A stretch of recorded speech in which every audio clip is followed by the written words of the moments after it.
Do I do the on air? Off air, that's the red button to green. Is that correct? Yeah. Bingo. So now you're live.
Hello, everyone. It's Sharon Avery, and I see that we have about 34 people already signed in. We will get started around 8 o'clock. Make yourself comfortable.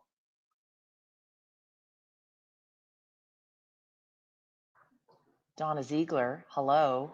We are starting at 8 o'clock Eastern Standard Time for those of you in Saskatchewan.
I'm seeing so many lovely greetings in the chat function. People are figuring out our platform very quickly. Please make yourselves at home. We will get started about 1 minute after 8. We have 271 people who registered for today. I can see the number growing on the screen, and so we'll give everyone a chance to check in. Welcome to the Better Toronto Coalition.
I'm seeing so many friends and colleagues, Nancy, Keith, Anne. So nice to see so many people coming online for our call this morning. We're at 77. We had 271 register. We're not sure we'll see that many people show up this morning, but we're so delighted to see you. Hello, Susan Davis. We'll get started just after 1 o'clock at Sharon Avery here. And we're really it's just so heartwarming to see all the greetings coming on the chat line. Make yourselves at home, get your cup of coffee. We'll get started soon.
Hello, John Barford. Can't help myself. Welcome to our call.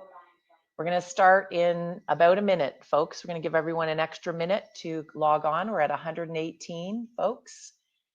And so delighted. Hello, Maggie Wilkinson.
Hello, everyone.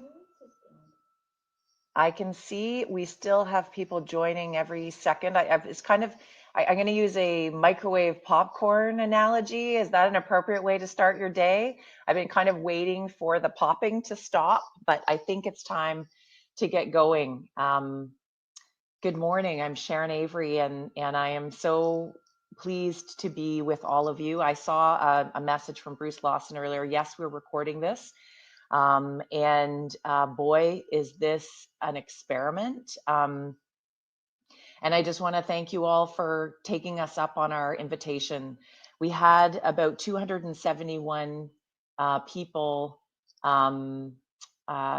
register to join us.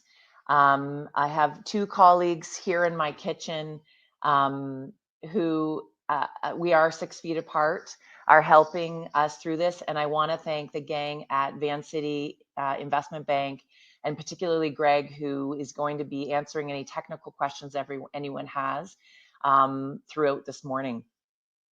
While everyone's logging in, I'm going to put up a quick poll. just to get a sense of the variety of folks on this call. I think we have a sense that there's a very wide variety of people that have joined us, org leaders, donors, fund holders, funders, media. And so we just want Greg to send that poll out now and give you a chance to give us a sense of who is here, so that we know as we plan these in the future, the variety of topics we need to cover. And so I'm going to let that happen.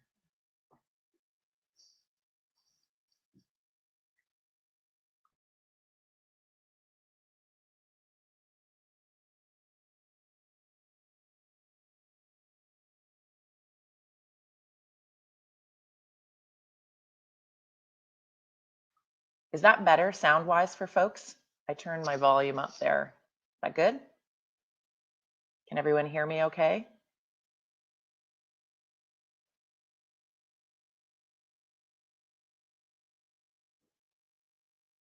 Sounds good. Thanks, Bruce. So let's get started.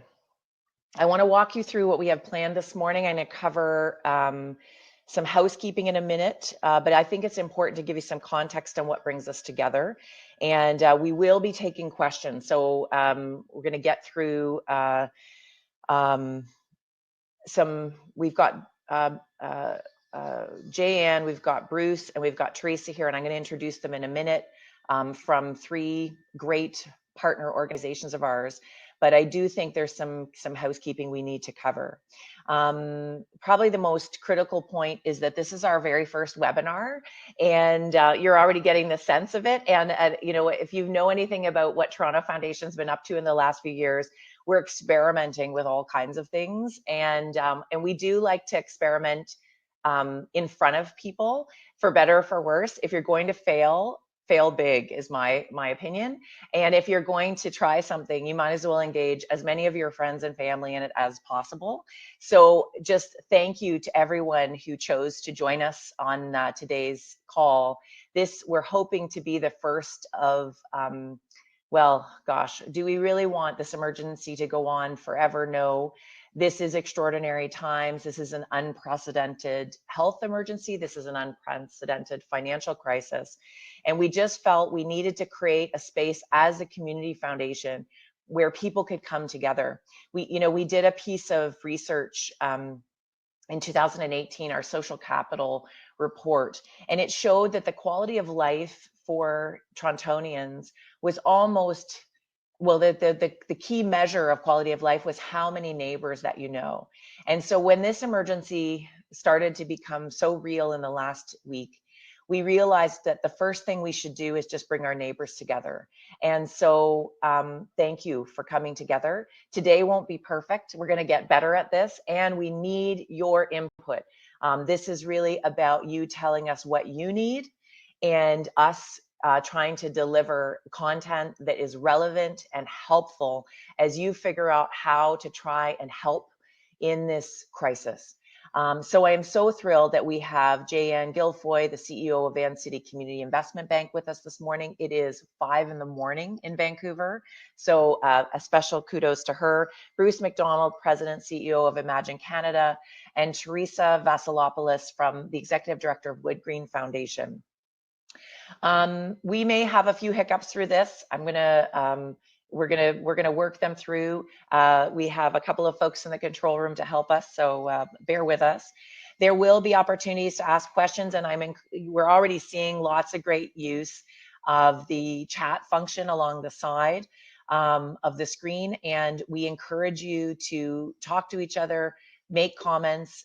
We have tech support if you're not hearing things or having glitches, but we also want to hear your reactions to things. We want to get your questions, and you can start sending questions anytime. We will be sort of convening them and delivering them back at the end. And if we can't answer your questions today, we are going to attempt to answer them between now and next week, or they will help shape the content of next week's call. And so we will be monitoring and consolidating them. I want to move now to the formal program, and I want to start with a land acknowledgement. And maybe this is the strangest land acknowledgement I would do, because I know I have colleagues across Canada from other community foundations online, and I think it's just in critical for us all to acknowledge that we're all on the lands of the First Peoples. Here in Toronto, 70,000 urban Indigenous neighbors, and it is this is a great example of a population we're concerned about through this crisis. They are really in the top of our list in terms of who's supporting these great Indigenous-led charities and organizations that are doing the heavy lifting in the city. And so I think it's really critical that we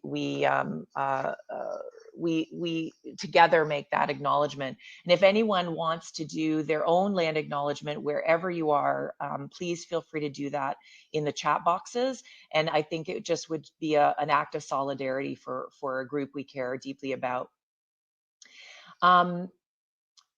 Here we are trying to navigate a pandemic that has turned our world completely upside down.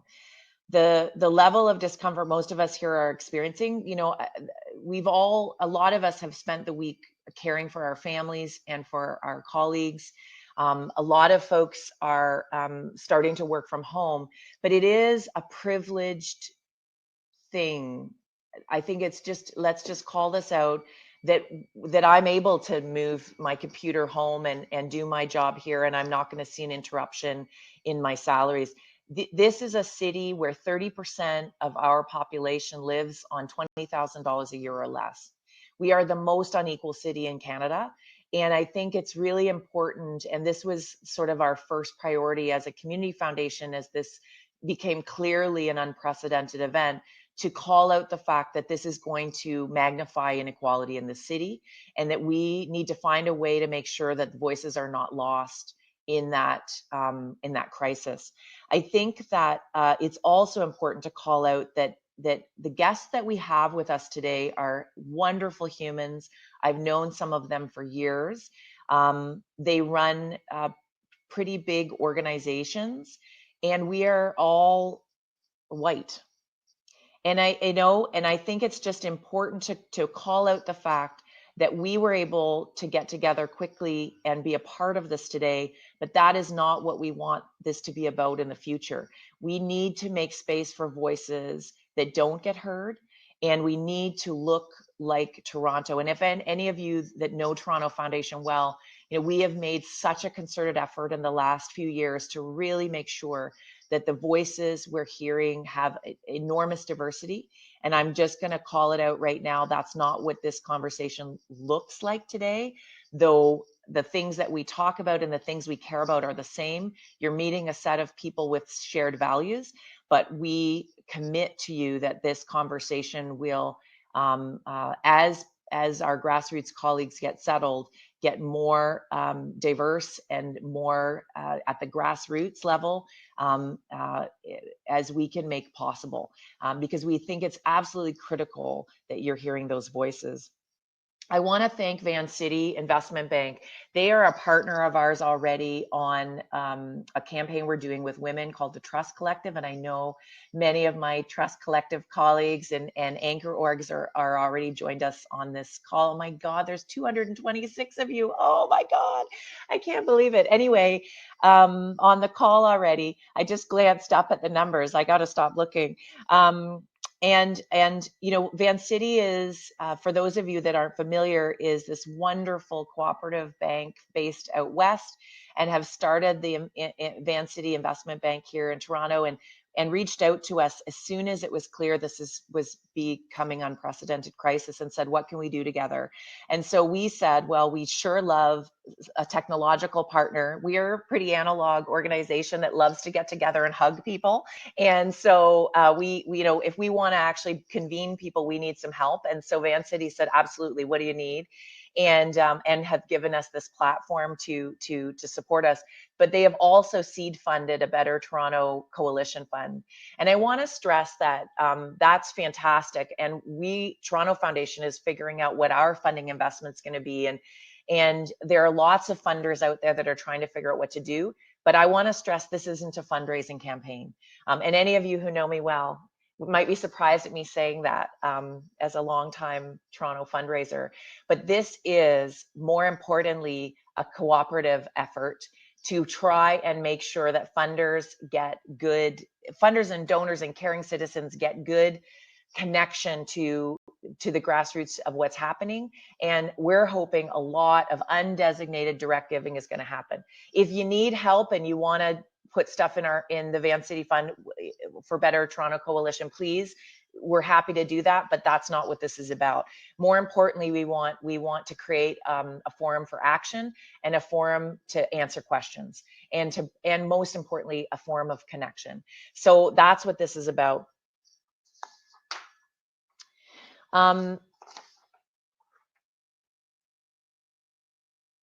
This is going to be a long road, folks. And I guess when we've been thinking about how we want to support funders, especially a lot of our fund holders are saying, what can I do?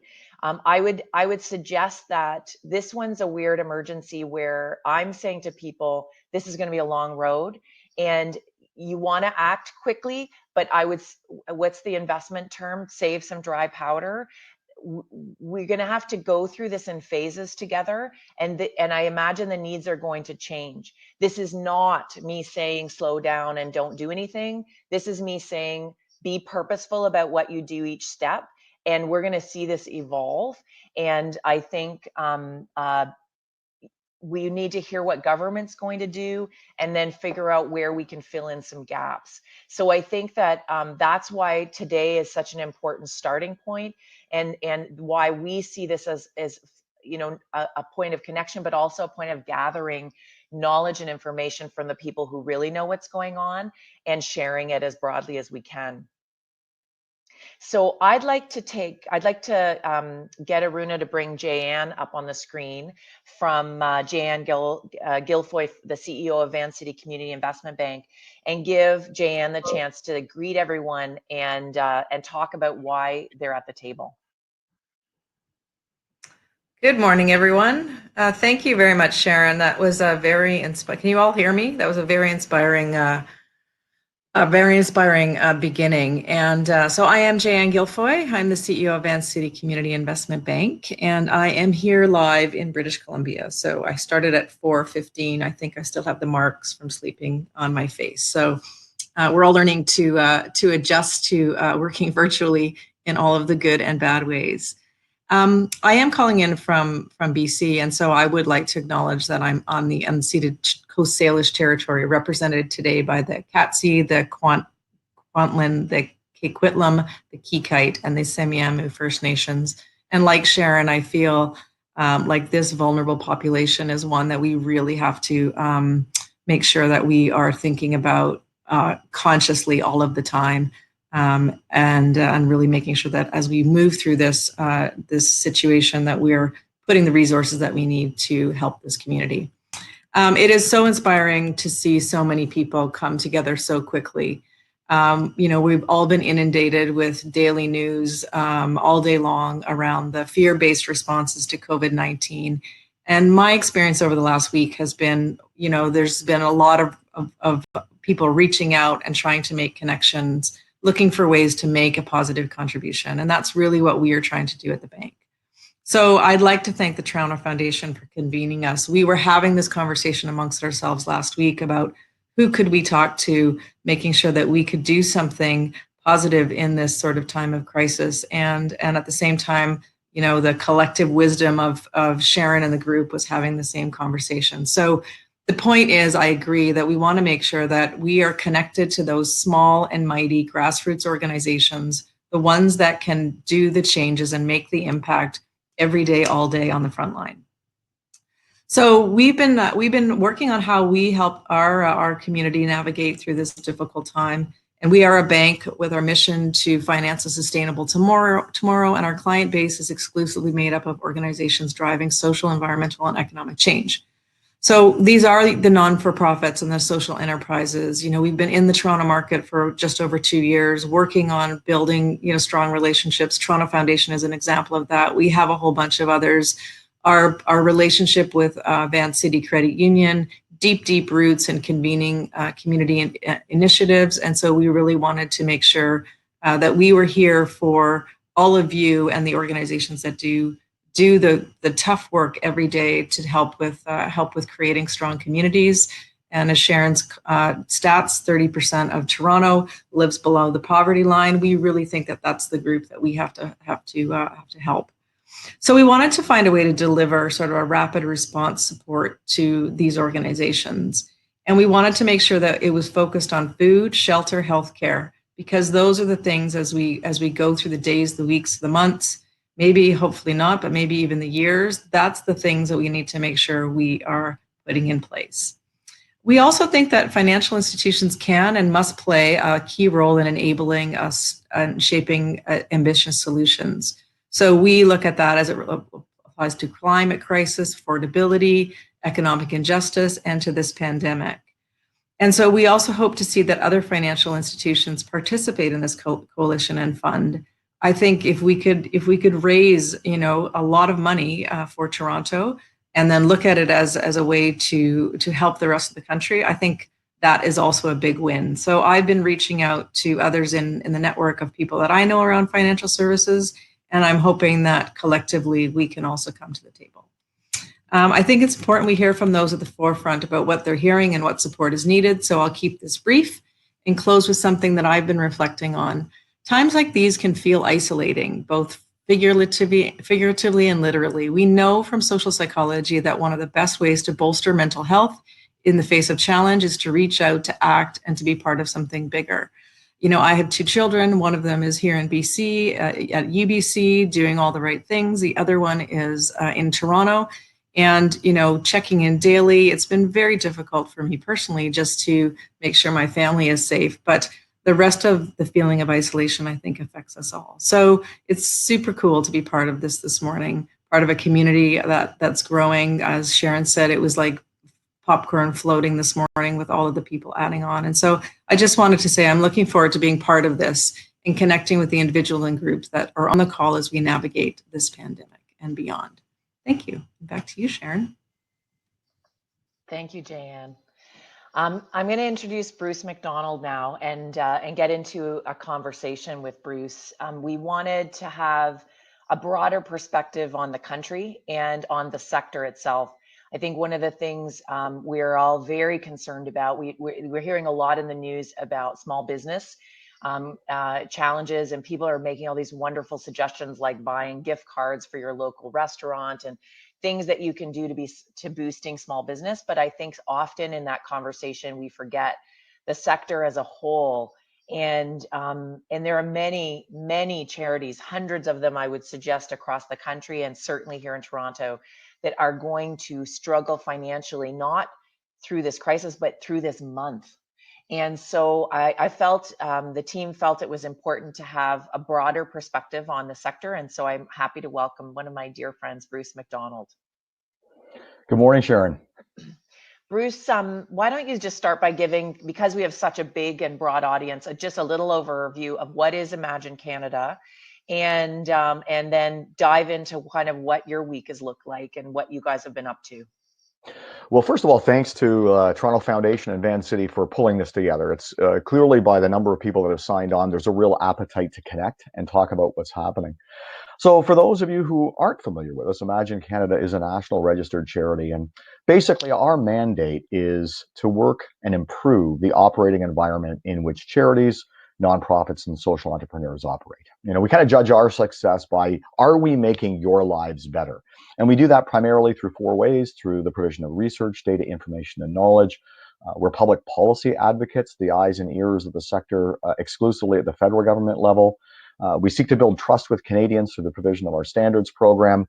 And then we're looking to engage more directly with Canadians, whether it's reframing social norms around giving or getting rid of that kind of nasty cost of administration fixation, but it's how do we engage with Canadians? So that's kind of the work that we do. As we kind of look at what's happening right now, it's disruption on kind of an unprecedented scale here. We had the chance yesterday to have a chat with leaders of about 70 different organizations. And we started off with trying to understand what was transpiring across the country. And, it seems that it's falling into two camps, the disruption of service. So those kinds of things that we provide for our stakeholders and citizens, and the health and well-being of the actual organizations themselves. And so whether it is, arts organizations or cultural organizations not being able to have people into their theaters or hear orchestras, which is also a primary source of revenue. We see organizations that are dealing internationally, that have staff and volunteers overseas and are trying to scramble right now to understand how that's going to either continue to work or be suspended or get them home safely. And the examples are endless right now. And then if we actually look at an organizational level, we're also seeing groups that, were running conferences that were major revenue streams for them, and they're being canceled at the 11th hour, but the organization's still on the hook for all the costs. So to your point earlier, this is a marathon and not a sprint. And I think this disruption that we're witnessing right now is going to be measured in months, not weeks. Bruce, I know it's early days, and I'm wondering if there's any reflection you have on past crises. I'm thinking here in Toronto of SARS or of the 2008 financial crisis. Is there any comparison for this? It's initially when I saw the question, my automatic thought was no, not really, because this does seem to be really at a different scale.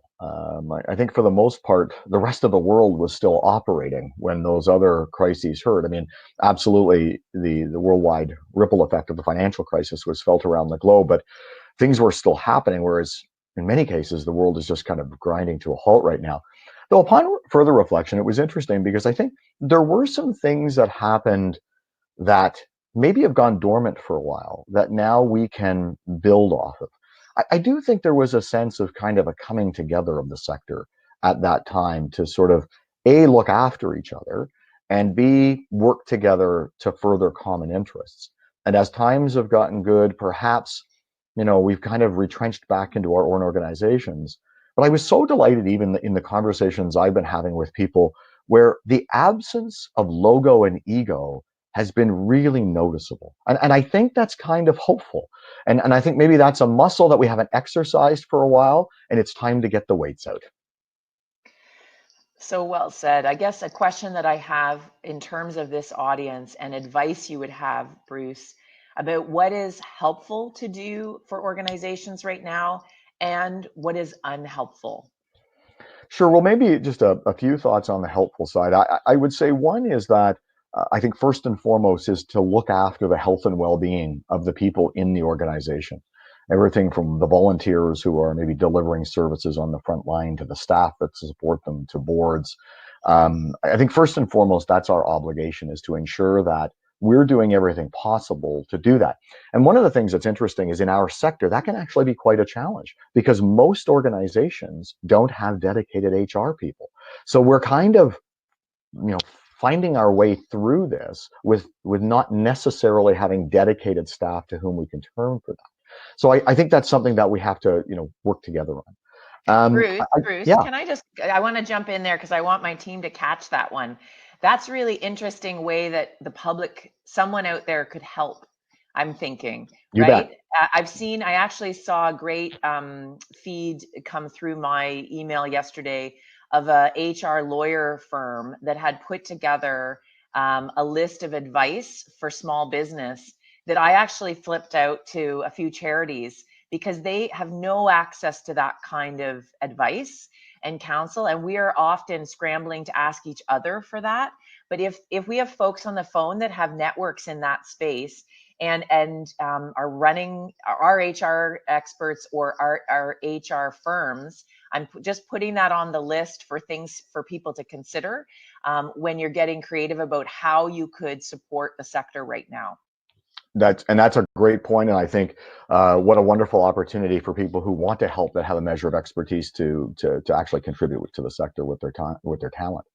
The second thing around what might be helpful here is I think that it's going to be important for the leadership of organizations to get down and get a plan written down, and a plan that is, yeah, sure, around the next few weeks, but around the next few months, in order, I think, for our audiences, our stakeholders to feel confident.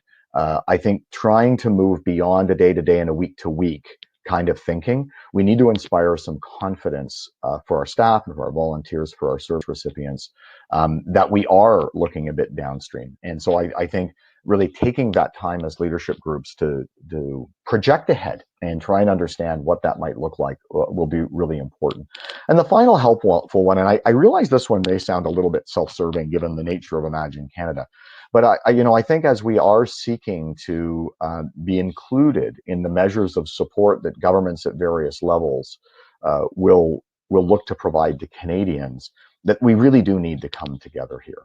And if organizations haven't had a lot of experience or time and energy on advocating on behalf of their constituents, that there's lots of ways to do that in simple ways, but it's going to be difficult because everybody else is clamoring for government's eyes and ears right now. And if we don't get together and make enough noise, we won't be seen. Like, there was even a small, but I think important announcement in the Prime Minister's comments yesterday around supports from employers. But what we were collectively able to influence was that the reference was to small business, nonprofits, and charities.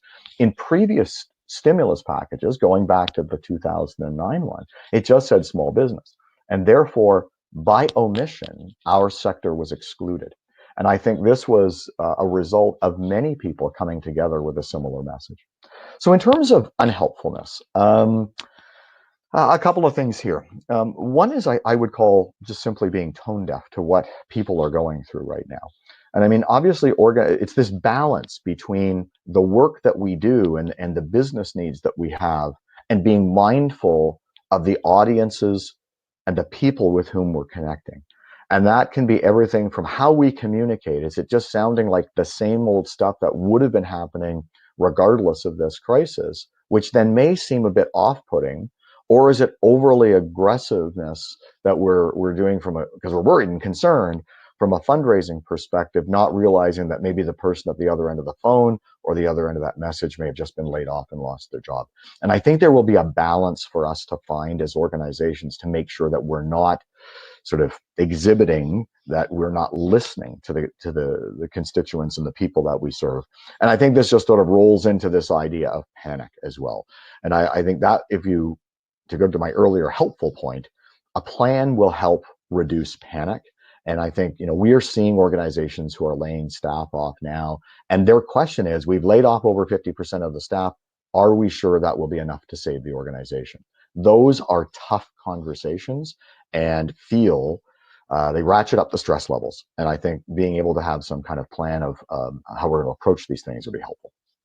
Bruce, I want to add a third P. So I think that's really interesting. Plan, panic, and I want to add privilege, right? I think calling out our own privilege and recognizing it, in terms of, again, the fact that even Toronto Foundation, we've been having this conversation with our staff, as an endowment-based organization, we have financial stability that very few organizations have. And this is what I was saying at our Finance and Audit Committee meeting yesterday to the board, is we cannot get protectionist in this environment. We must stay progressive. We must recognize our own privilege as an organization, and we must help as much, more than we've ever helped before. But I think on an individual basis, this is a critical recognition of the fact that though we all have concerns in our families, and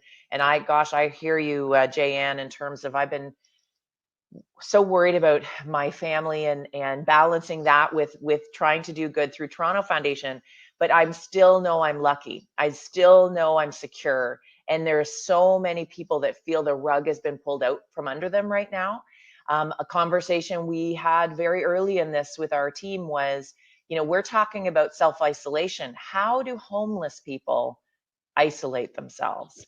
If you're dealing in, if you were looking at domestic abuse, and we're telling people to stay home with your children in potentially dangerous environments, I think these are all critical things that sometimes in our privilege we forget, and that's why this is so critical. So thank you. I'm gonna Sharon, go can I ahead. just add one more point from something that came up in the chat window while we were speaking? I mean, there was an acknowledgement that many organizations access our Grant Connect fundraising service through libraries, and they're shut down. We are trying to find a workaround to be able to provide access to organizations. So just stay tuned. We're hoping to be able to do something. Awesome. And I'm seeing lots of great, in the chat line, I'm seeing lots of great comments and links. And so keep doing that. But also don't forget, if you have other questions, even if they're not questions about what we're talking about right now, I want to see questions for what you want to hear about later. And what are the questions you still have? So just be thinking about that as we're talking. So I am delighted to now introduce another dear colleague, Teresa Vasilopoulos, the Executive Director of WoodGreen Foundation, a member of our Trust Collective in a number of ways. And I'm so happy that Teresa could join us. One of the things that has been really interesting for me working in the community foundation environment is the opportunity to meet organizations that are enormous, that I had never run into before as in my other lives in my career. And WoodGreen Foundation is a great example of an organization that is big in scale, low in ego, and vastly impactful at the grassroots level. And so we just thought in our conversation today, it would be a great place to start, because WoodGreen touches so many different parts of the issues we're talking about. And so I'm so glad to have Teresa here to, where is she? I think she's coming up. Teresa, don't forget, there she is. Teresa, welcome. I'm so glad to see you. And I wondered if you would start with a little background on WoodGreen, and then I have a few questions for you. Wonderful. And I just want to echo a huge thank you to you and Vancity for bringing this together, because I think it's wonderful to actually have an opportunity to let people hear from some of the frontline voices. So just briefly, WoodGreen is a frontline service provider. It's been a leader in the sector for about 80 years. It's the largest non-municipal housing provider with about 1,200 units over 8 buildings across the city. But really, we do the breadth of social service work. So we work with isolated seniors and keep them out of hospitals and in their home. We work with those experiencing homelessness or mental health issues, women fleeing abuse. We work with marginalized youth that are, transiting, say, out of the child welfare system, or newcomers to Canada. We also work with really a vast population, diverse population of people that are low income, that are really just trying to find employment and make their way in Canada. And so what we are seeing is that this is an area where this crisis is hitting in a big way already. And I think it's going to be one of the areas that is going to be experiencing the most difficulty, because they don't have the kind of base that, or the privilege, as you would say, that a lot of other people do.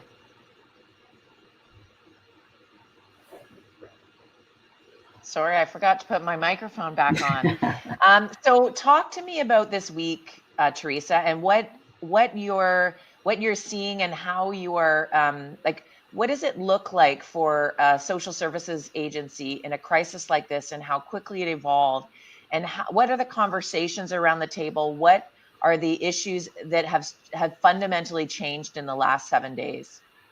I would say, first of all, we've had to suspend some programs. So things that are very public facing, we've had to suspend some of those. So there's a lack of access for people. But really what we've done is really focused a lot of our attention on where the needs are greatest. So people that are already feeling quite isolated, like vulnerable seniors or people with mental health issues, homeless, people that were already feeling isolated are feeling even more so now. And I think that, you know, you mentioned about people that are in sort of toxic environments in their homes and things like that. You know, all of a sudden now you have a whole family coming together under one roof. There's not really much break in that. So, you know, all of these things can be sort of exasperated. And I think the other thing is that we're seeing that there's a lot of anxiety out there. I mean, uncertain times create a great amount of anxiety, even in the best of circumstances. And this one, with all the media and the access to seeing, as Bruce said, the world sort of in many ways shutting down around people, anxiety is really increasing. And I think, you know, that's an issue when you have an isolated population anyway. So that is really becoming amplified, I would say, in this time. I'm friends with the gang at Kids Help Phone, and I know their call volume has gone up enormously. I'll put a plug in there that they're looking for 600 new volunteers to man text lines for Kids Help Phone if folks are interested. I know that this is absolutely a mental health crisis as much as it's a physical health crisis. And so thank you for that point, Teresa. So you've talked a little bit about most vulnerable populations. What are the risks you're now weighing? And I invite you to be frank, Teresa, in terms of risks for the people that you serve, but also the risks for WoodGreen itself. It's interesting, you know, when you were talking about earlier about even your own staff, you know, WoodGreen is an organization that serves a really diverse population, but it also employs a very diverse population. And I was speaking to a coworker yesterday who was saying, you know, they lived through war. They had their house bombed. They, you know, they immigrated to Canada, had sort of worked their way up to a fairly senior role in the organization. And they said this kind of stuff just brings back so many memories and so much trauma and things like that. So, you know, I think there's a lot of sort of hidden populations and a lot of hidden issues that are going to come through this. I think the other thing is, you know, as I say, some of our isolated seniors are getting quite nervous because, you know, they can't get out. WoodGreen really is their family, you know, and so if they can't get out to the day programs or they can't get to doctor's appointments and things like that, they become even more reliant on, you know, the visits or the Meals on Wheels. And of course, they're starting to worry, what if any of those start to deplete? So there is, I would say, a generalized sort of concern for a lot of those populations. But on the other hand, I would say it's amazing how much people pull together. So we're seeing, you know, staff do sort of heroic measures and staying late and trying to anticipate needs of some of the clients. We are seeing all kinds of people phone in to ask how they can help. And your comment about the helpline is a really great example of there's some ways that volunteers can be actually very useful in this situation. There's other ways where we struggle because we wouldn't be able to actually accept volunteers. So we can't really have people added to, you know, visits to some of our isolated people, because then it's exposing them to increased risk of exposure. So we sort of are looking at what are some unique ways in which we can help. So I'll just give you a couple examples of sort of good news stories. One is that we've partnered with some people at Sidewalk Labs, and we've given them our seniors groceries list, and they're going out and they're getting all of the stuff and bringing it to WoodGreen. And then we're having it dispersed to some of the WoodGreen clients that way. We wouldn't be able to accommodate everybody just bringing in food, and because we wouldn't have anywhere to store it, we wouldn't have anybody to sort it and distribute it. So this kind of managed groups of very specific tasks for volunteers really works very well. We have a group of young leaders. We have a Young Leaders Council that is fairly new to WoodGreen, and so they've started a campaign through social media where they're saying they would have spent $5 on a coffee each day. So what they're doing is they're donating that if they're off for 10 days at home on self-isolation or just working from home, they're donating that $5 a day, and sort of saying, you know, here's my COVID commitment to help, you know, in a time when it's needed. And I think the flexibility of flexible dollars or unrestricted dollars in a time like this is really what's helping organizations big and small, but especially the small grassroots organizations, because they can mobilize quickly and they can put the dollars to use right away to do things like buy groceries and essentials for their clients. And thank you for bringing up the U word, undesignated. I can't believe I haven't used that word yet this morning, but I think it is probably the single most important word of the day. If you're thinking of donating, we profess undesignated giving all the time, but I think there is never a better time to be trusting your organizations to do what they need to do with the money they need to do it with by giving undesignated at this time. So thank you for reminding me of that, Teresa, for WoodGreen and for any other charity. I think the other things we're seeing that give us hope are things like people and funders and foundations just offering free, like easy top-up grants to all their grantees. So if you're an individual donor, you have a favorite charity already, this is the time to give them a little extra and make it undesignated. I think also we're hearing great stories about people on the arts. Bruce brought up the arts sector, which is really hurting right now. And people are donating back the cost of the ticket prices. Like, don't take a refund at this time would be my, if you can afford it, I hear Bruce's caveat, if you can afford it, don't take the refund. If you need it, take it.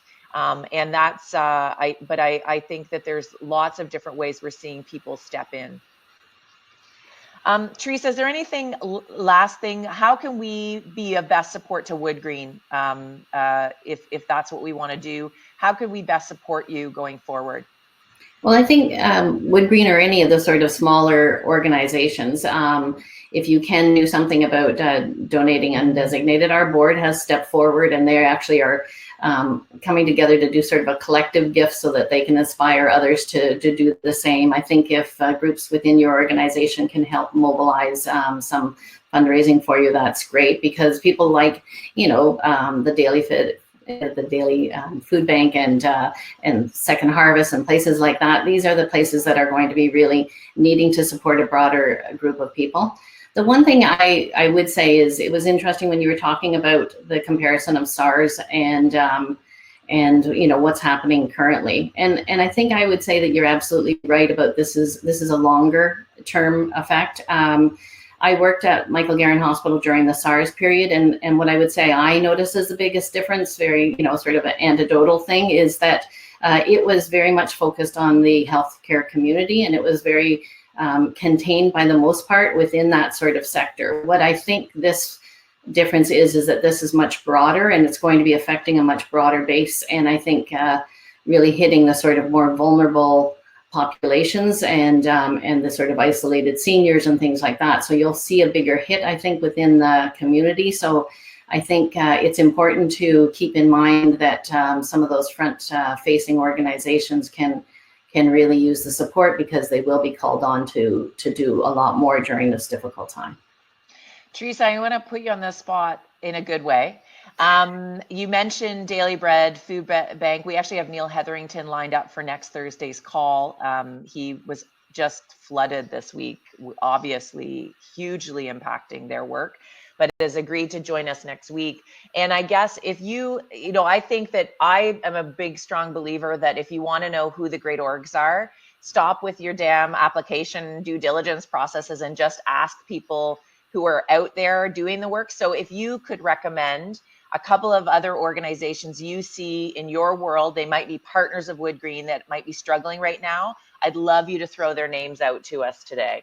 Okay, yeah. I mean, I think I'm just trying to think off the top of my head, but I mean, I think the food banks is a huge one. I think helplines like CAMH and also the kids helpline and things like that. I would also say places like Thorncliffe Community Center, where there's sort of large populations of people that are dealing with clients that have multiple needs.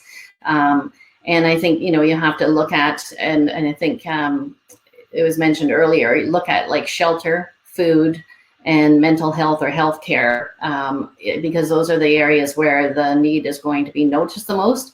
I think long-term, it's going to have an impact on lots of foundations and lots of individuals and business because of the economic impact of this. But sort of, I would say, in this crisis time, until government and everybody sorts out how they are going to be able to help, being able to support some of the frontline organizations with some immediate undesignated support is really what's going to be critical. That's so helpful, and it's actually a great transition to another poll we'd like to do. I'm looking at my gals to make sure that that's okay. Greg, is that okay? We're going to do our next poll. And that is on, we've identified what we think, and they're very much aligned with what Teresa just said in terms of our key issues that we're going to focus on in these discussions, starting with food security, women in shelters, mental health, urban Indigenous people, and social supports for marginalized populations. We'd love to know which ones are most important to you. And so I'm going to ask Greg to do that poll. And I am going to invite back, I'm looking over at Aruna, our three speakers, and just ask a couple of group questions. Welcome back, everyone. And thank you so much again. I'm aware, I'm getting feedback. Yeah. There we go. I'm aware that we've covered a lot of ground. We've covered the ground of the big picture. We've covered more, getting closer to the grassroots, although I think we all feel we want to really get in touch what's really happening on the ground. And I think that's our ambition for next week. We've covered corporate Canada's involvement in terms of the opportunity to step in and fund and be helpful and think about the issues in a different way. And so the team has got a couple of questions here. I'm going to just look over at the screen and then ask. First one, how much extra do we need to do to support Toronto's Indigenous population, given its much higher rate of diabetes, TB, and heart disease, and even higher rates in northern communities? And I open that up. I know, Vancity, you do funding in this area, but maybe Teresa or Bruce, do you have some thoughts and just high-level thoughts on that?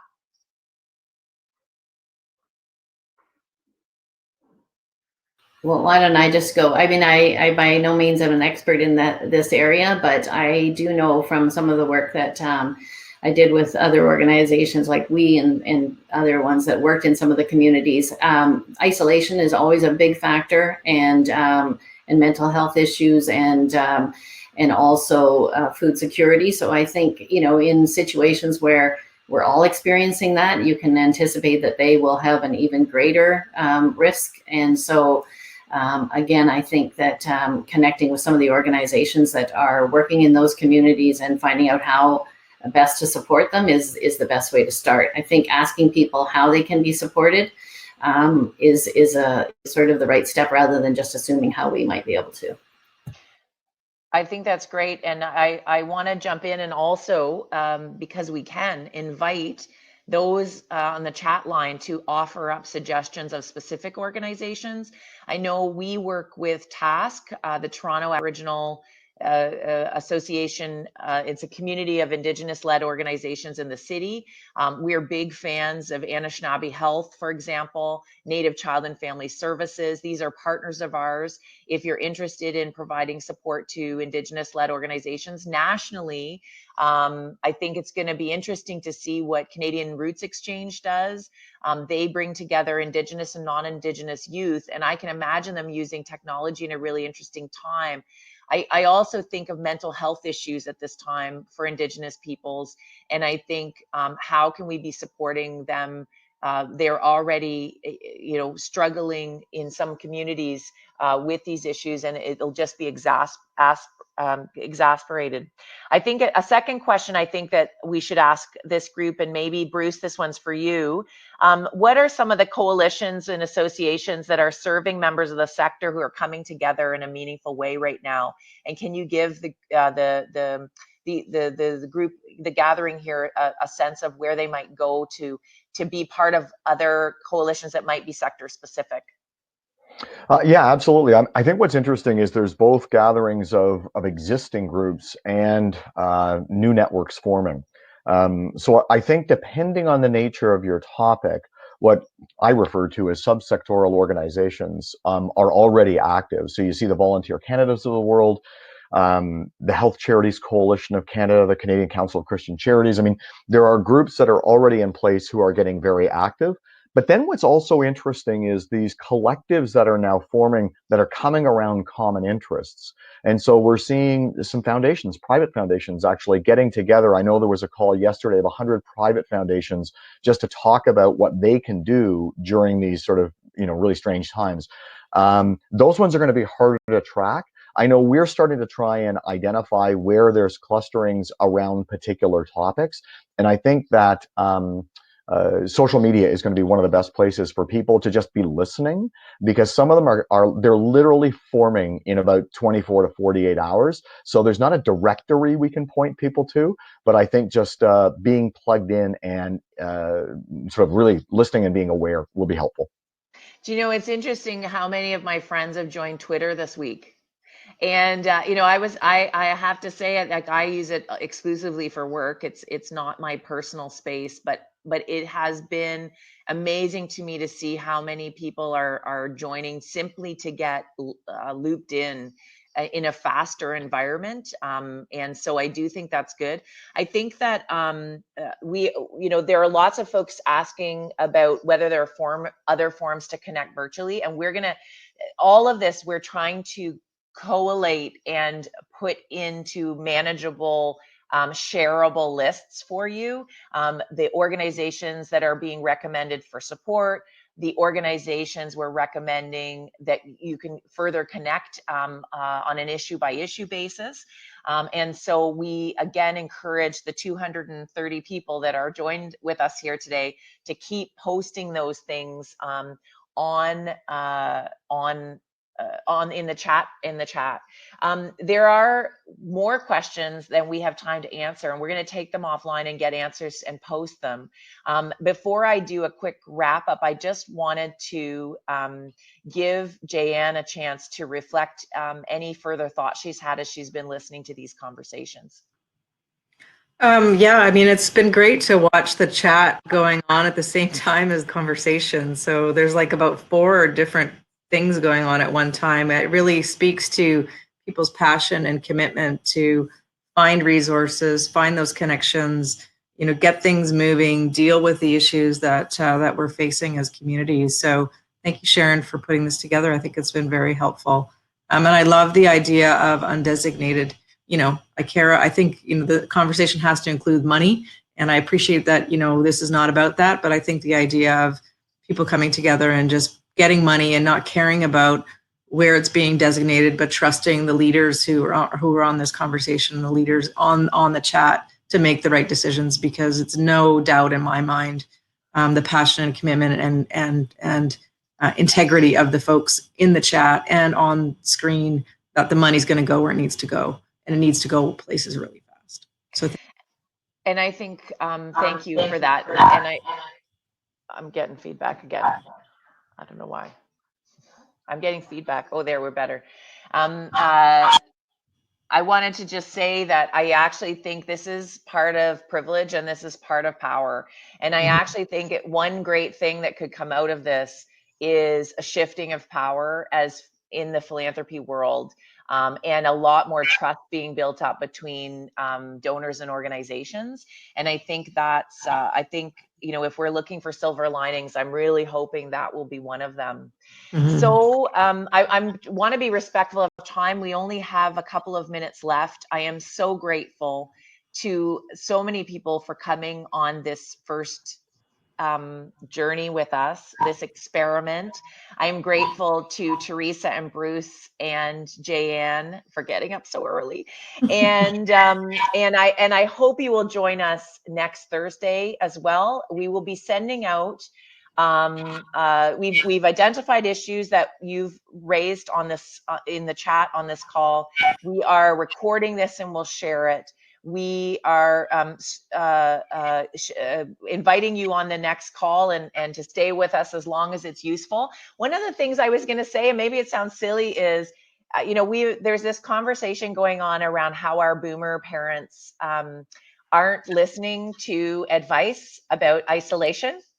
And if they're looking for something to do, invite them on the call. We're also having an early conversation, and it's so early that the team might kill me for saying this out loud, but we'd really love to do one of these specifically for kids. And so everyone listening, think about who we should be inviting on and how we could make this a fun place for tweens and teens to have a conversation about this crisis and how to connect them to each other.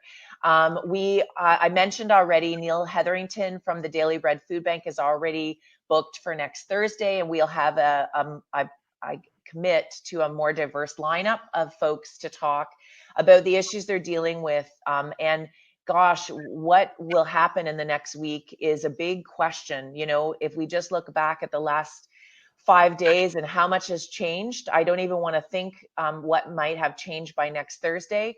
But I am so grateful to have you all here with us, arms linked. What's your line, Bruce? No ego, no logo. Let's put those away and let's be together and let's share and let's help and you guys out there push us. We really, really want your feedback and your inquiry, and we want to be able to sort of convene and connect and build our social capital together and just be a kinder and a better Toronto. So with that, I'm going to say goodbye and send you all off and wish you good health for you and your loved ones. Be safe, everyone, and we'll see you next week. Thank you. Thanks, Sharon.